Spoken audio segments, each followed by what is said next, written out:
দেখো এই বাটি হাফ বাটি আটা নিলাম, আর এই বাটি 1 বাটি চালের গুঁড়ো নিলাম।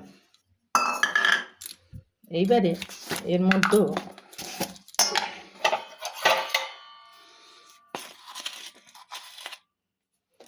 বেকিং সোডা দিয়ে দিলাম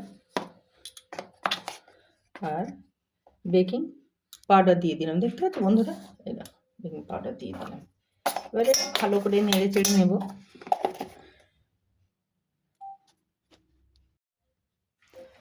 দেখো তারপরে এই বাটি 1 বাটি গুড় দিয়ে দিলাম, খেজুরের গুড় দিয়ে এবারে এটাকে মাখবো। ঠিক আছে, এবারে এতে সামান্য হয়তো জল লাগতে পারে, সে জলটা দিয়ে সুন্দর করে মেখে নেব। দেখো এই যে মাখা হয়ে গেছে আমার।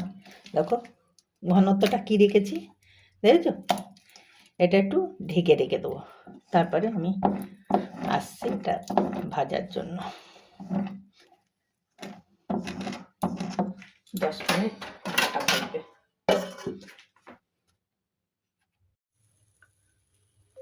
দেখো বন্ধুরা, এটা পিঠে ফেলছি। ঘরে তেমন করে কিছু ছিল না, তা যাই হোক চালের গুঁড়ো আর একটু কেনা চালের গুঁড়ো আর একটু ইয়ে ছিল, মানে গুড় ছিল, এই দিয়েই করছি। দেখতে থাকো বন্ধুরা।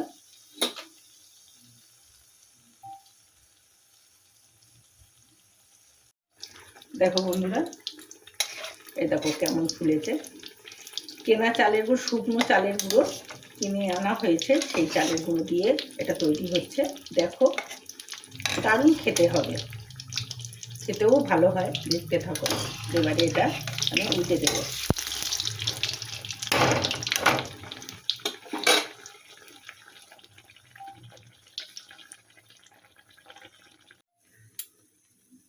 দেখো বন্ধুরা, এইভাবে সবগুলো ভেজে নেওয়া হবে। দেখতে পাচ্ছ দারুণ হয়েছে। তোমাদের পছন্দ হয়েছে? যদি পছন্দ হয় তাহলে একবার লাইক কমেন্ট করে দিও বন্ধুরা। টাটা।